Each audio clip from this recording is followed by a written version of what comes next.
But these were not Jews. These are evangelical Christians, one of the largest religious groups in the world, 700 million in total, and they believe it is their divine duty to support the Jewish state. The Israel of the Bible is the same as the Israel of today. It hasn't been replaced by the church. It hasn't disappeared in history. Israel as a nation, as a people, they're back on the world stage, and we believe the restoration of Israel is the work of God. But one of the big themes this year is reunification.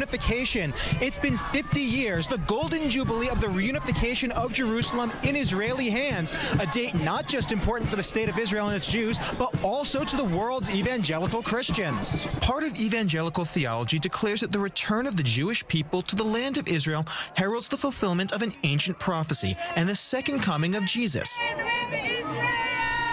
The liberation of Jerusalem in the Six-Day War, returning the city to Jewish hands for the first time in thousands of years, marks a key moment in fulfilling those prophecies. It's a magnificent time to gather with all of Israel in great rejoicing for the miracles God has done to restore this nation.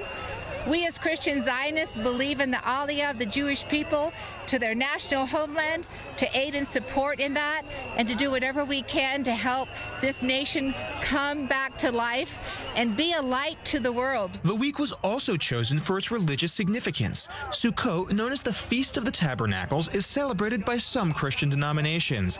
It is called a holiday for all nations in its biblical commands, and the one holiday that even non-Jews would flock to Jerusalem for.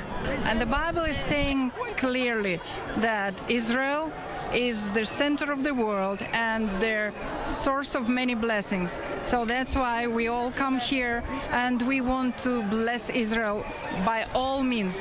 We bring offerings, and we also show our support. The celebrations didn't just cover the streets of Jerusalem, nor was it just one day. Many of these thousands of Christians spent the week touring Israel's other holy sites and engaging in mass baptisms in Israel's springs and rivers. Sukkot, the Feast of the Tabernacles, one holiday sacred to two religions in over 100 countries worldwide. They are one of the Holy Land's oldest communities and one of the smallest. Numbering just a few hundred, the Samaritans consider themselves the descendants of the Jewish tribes of Ephraim, Manasseh, and Levi. Their religion developed out of Judaism, which means they too celebrate Sukkot. Our reporter Shelby Weiner visited that community in this next report.